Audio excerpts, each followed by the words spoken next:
Hello and welcome to the Keystone ECU. I'm Michael Morton, the director, and I want to introduce you to our center and what we do as a resource for people struggling with and suffering from sexual addiction. We first opened our doors in 1994 and have continuously provided care, recovery services, and treatment for sex addiction and compulsivity. We at Keystone enjoy a unique setting and a unique staff of compassionate, caring, experienced clinicians and support staff. We understand over decades the exact nature of the addiction. We also know and better understand the trauma and the predisposing factors, the co-occurring mental health issues, as well as other addictions. And what we address in the course of treatment here, while primarily focusing on problematic sexual behaviors, we also understand and work with people who have co-occurring issues of alcoholism, drug addiction, gambling, food, and of course our mental health issues of depression, anxiety, and various other mood disorders.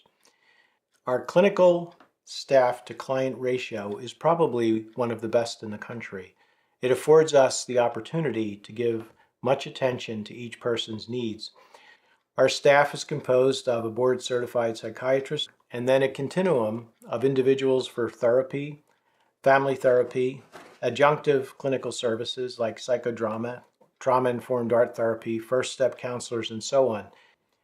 In the course of treatment, those staff express and show compassion, concern, but more importantly, in some ways, expertise.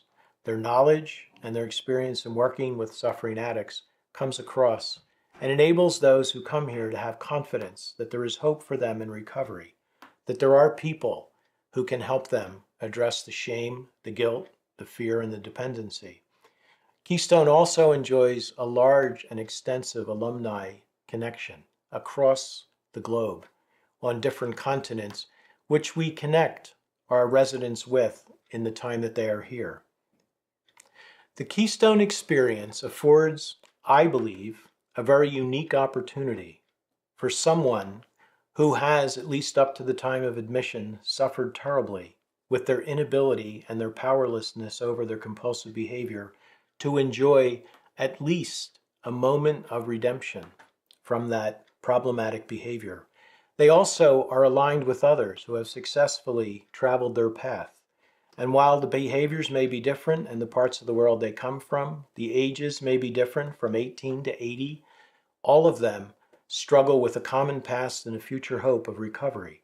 And I believe that's what Keystone, as much as anyone, is able to afford that individual, that he can become a sober individual, that he can have a life free from shame, guilt, and dependency based on that compulsive behavior as he begins to face and in a courageous act deal with his traumatic and addictive past.